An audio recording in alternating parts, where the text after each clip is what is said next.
Week we're going to look at geotagged imagery. So before we look at the geotagged imagery or how to work with it, we first have to understand accuracy. So we're going to look at both accuracy and precision. Now on the surface, accuracy and precision seem like they deal with the same thing. However, when we're talking about accuracy, we're mainly dealing with or referring to spatial accuracy. So spatial accuracy relates to how close we can position an exact point, XYZ, on the Earth.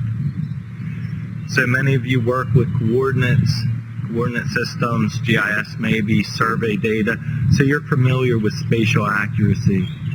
Precision, on the other hand, we saw a little bit of last week when we put a scale on our imagery or our 3D reality model. So precision refers to a repeatable method of measurement. And in other words, if we assign the same camera sensor, the same focal length, the same distance, we can repeatedly get the same results. So today we're going to deal with geotagging, and we're going to talk a little bit about how precise geotagging can be and what affects that level of precision and also spatial accuracy. So to begin with, we're going to look at a drone such as this one. So this is a commercial store-bought drone. Our sensor covered up by the plastic cover, but within it there's a GPS unit. There's also a barometer. And sometimes it's hard to give an object lesson when everything's so well self-contained. So what I've done is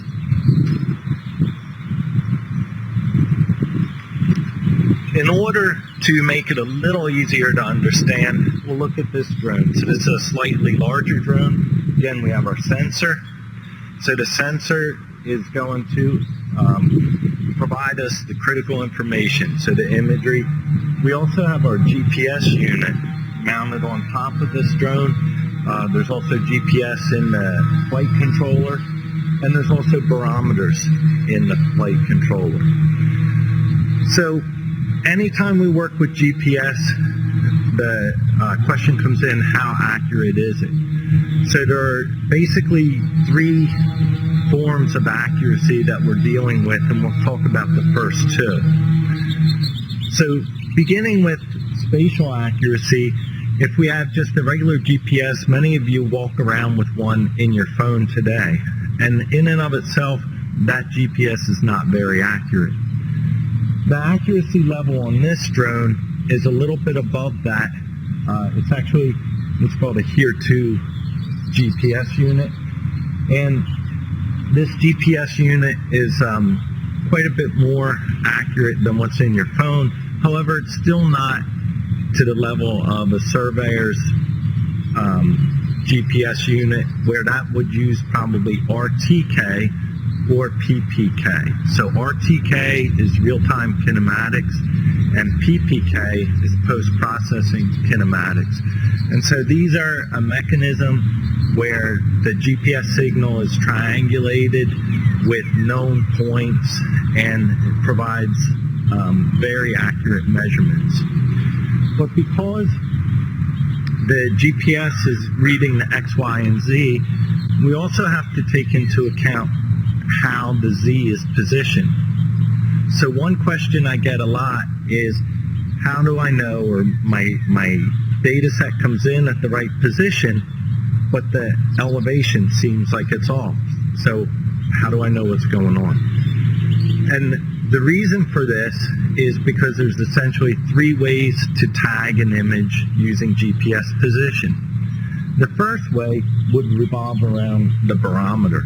So when the drone launches, the drone knows or puts that position at 0, and if you tell the drone to fly at 200 feet, it now records 200 feet on your imagery. So as it goes across the terrain and the terrain rises and falls, it's measuring from a barometric position. The second and third way are based on either an ellipsoid or a geoid. So this is typically what's done in a GPS unit. So an ellipsoidal model of the Earth is more of a spherical model, and a geoid model is a more precise, tries to outline the actual terrain of the Earth. So one model, the ellipsoid, would be categorized under WGS 84, and usually it will say ellipsoid. If it uses the geoid, it would probably be WGS 84, maybe sea level. So it can sometimes be referred to as sea level. Now, if you look at the properties of your images, it will typically give you the GPS Z position or height, and when you bring that into context capture, you can verify that to make sure you're reading it correctly, and we'll show you that in the workshop. So I hope that this little lesson in height has been beneficial. I'm trying to condense it into a very short time, and we're going to jump inside now and get started with the second workshop, and hopefully you'll gain a little more understanding once you see how we work with that imagery. So come on inside, hang out with us, and we'll be right back. Okay, so let's have a look at our workshop. So this is the second workshop in our Quick Start series. Hopefully you've already gone through and done the first workshop. This workshop is on working with spatial referencing in reality models, in creating reality models, and specifically we'll be looking to create a spatially referenced reality model. We'll also look at what exactly geotagged imagery is.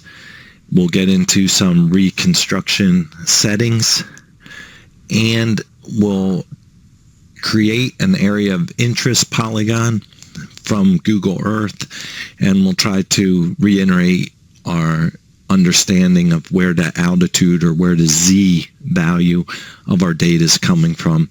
And last, we'll give a brief introduction to reporting. For the workshop, you'll need Context Capture or Context Capture Center installed on your desktop. And you'll also need to download the training dataset from the link in the document.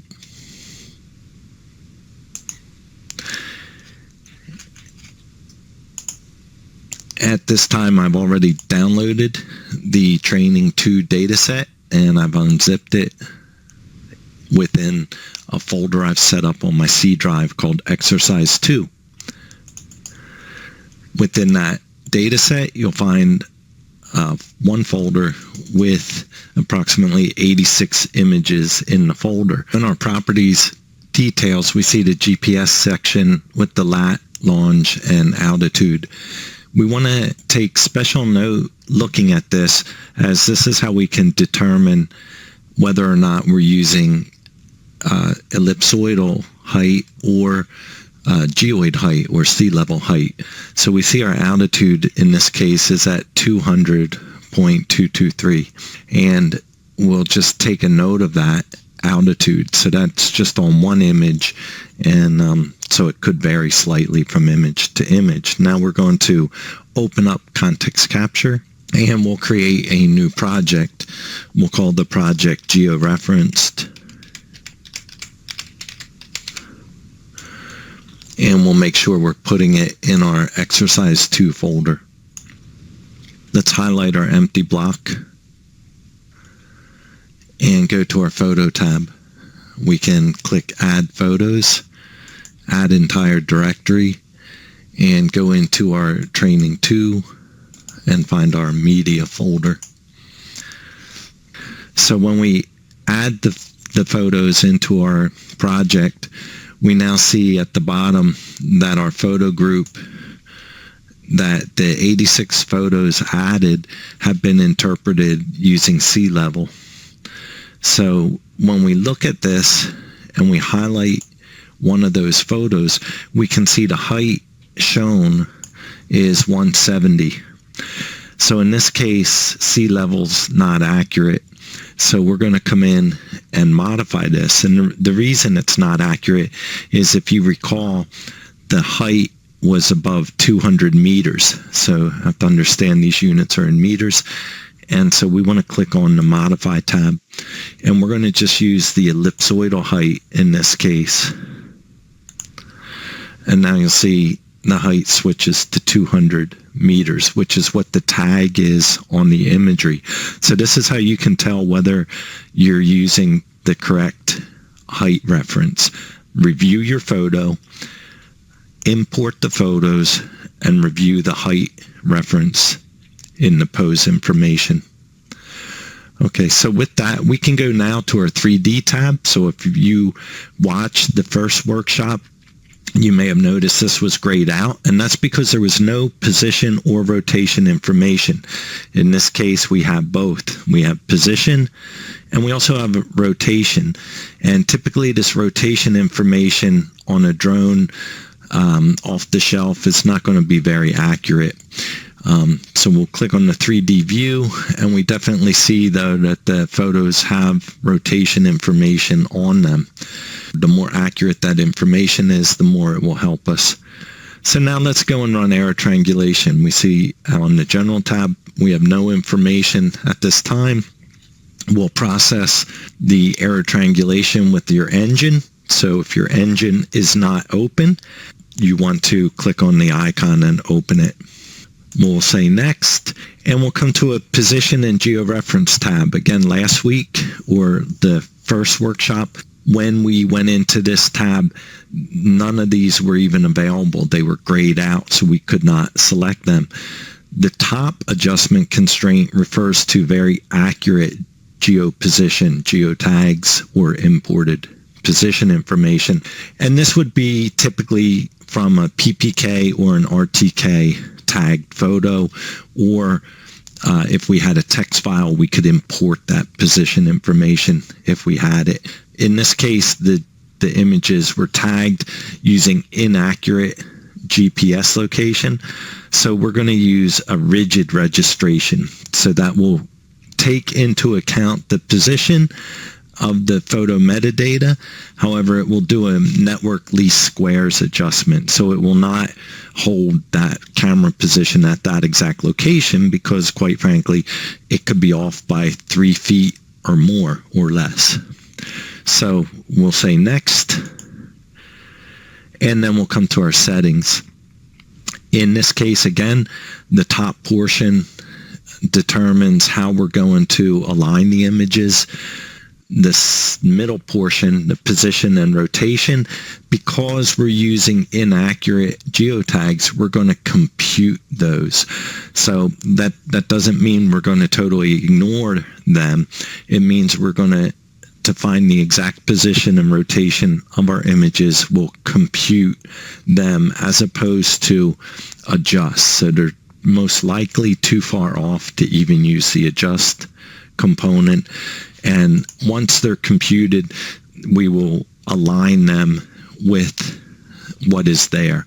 So we'll try to, again, do a network least squares fit.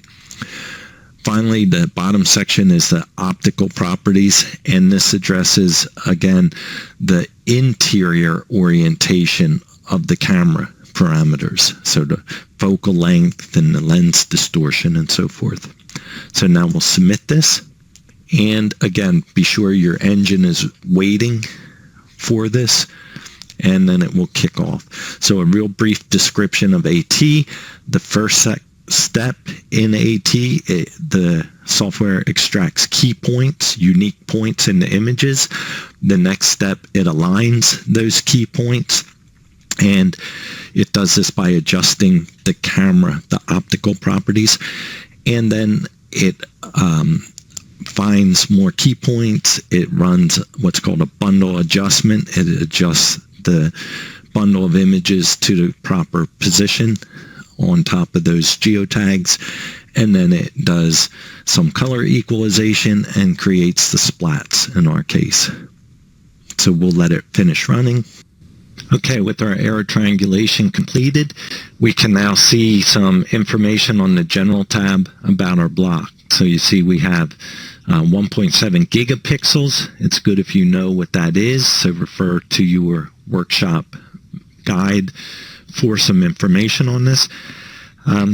We also see there are 22,333 tie points, and we see the resolution range here. Now, we can, at this point, go in and take a look at our 3D view, and we'll see our splats, what we call splats. And so we're going to take a look at some of these tools in our 3D view because we have time to do this, and this is a good natural progression in learning. So let's go look at our display styles. So first thing we can do is we can increase the size of our cameras. So we can now get a good look at the orientation of those cameras as they pertain to our scene. We have no control points in this block or survey tie points. We have generated tie points, so the tie points generated are actually being covered up by the splats, but these are simply dots of interest that join the photos together. Of course, we have our splats, and we can turn those off, and we can turn the tie points on, and now you see those tie points. So we'll turn them back off, and we'll turn the splats back on. And we can decrease the size of the splats if we want to. And then the next thing we want to do is we want to look at the quality metrics. So over here on the left, we'll click on quality metrics, and we can expand that out. And right now we're looking at the resolution. So again, that was that range that you saw in the general tab. And of course, we can see the higher resolution, less than 4 centimeters is the lower resolution. The higher resolution is under 1 centimeter, and that's going to be in the very middle. So what happens is, because these circles overlap, we get a much denser pattern in the middle. But we can also get a sense for where we might be missing data and where we might want to fly additional data. So if you have an opportunity to run an AT like this before you leave the site, you can always capture more images if they're needed. So you can look at some of the other quality metrics here. And for example, we can look at our coverage. And again, where the circles are overlapping, we have a great deal of coverage. And where they're not overlapped as much, we have lesser coverage, which is probably still very accurate, or adequate rather. So go ahead and play around with the quality metrics and the different reports, and we'll get more into reports next session. What we're going to do now is we're going to determine the location by exporting our scene to a KML file. So we're going to export our block to a KML, and we'll just say OK. And so with our block exported, we can see the location. We also get a sense. So Google Earth actually has a terrain layer, and this is actually another good spot to verify whether your sea level height or ellipsoid height should be used. And in this case, our photos are above ground and they look pretty accurate. So believe it or not, you can see the terrain, how it elevates in the background. Now what we want to do here is we want to create an area of interest polygon. So we're going to use the Polygon tool in Google Earth. So we'll click Add Polygon. It doesn't matter whether you name it or not. So let's click out here, and let's just develop a shape around our site.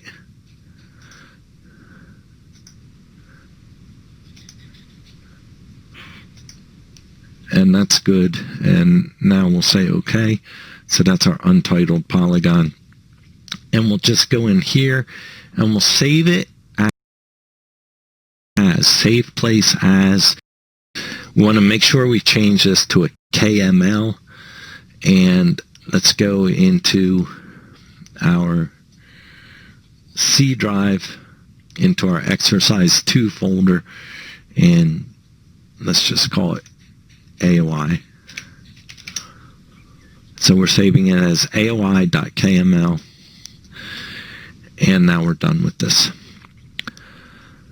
So the next step is to generate a 3D reconstruction. So again, we can right click, or we can go back to the General tab and say Submit. Either way, Submit New Reconstruction, that is. And now we go to our spatial framework. This should feel familiar from the first lesson. This time we can import that KML file that was just created.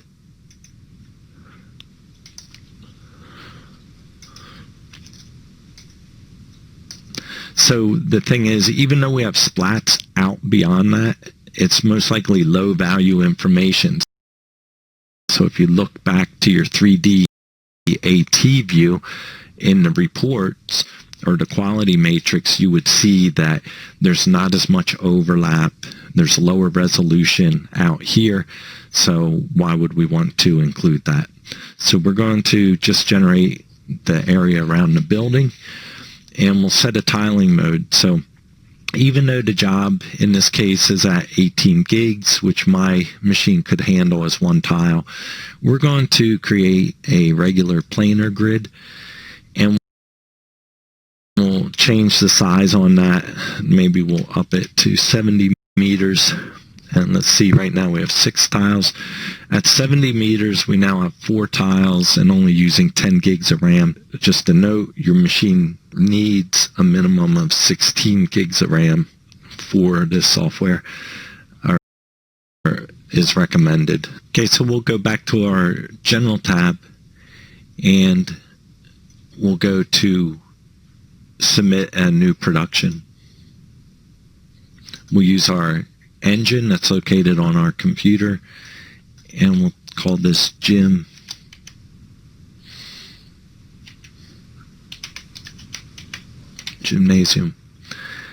And for the purpose, we'll set it as a 3D mesh. The format, we'll create a 3MX.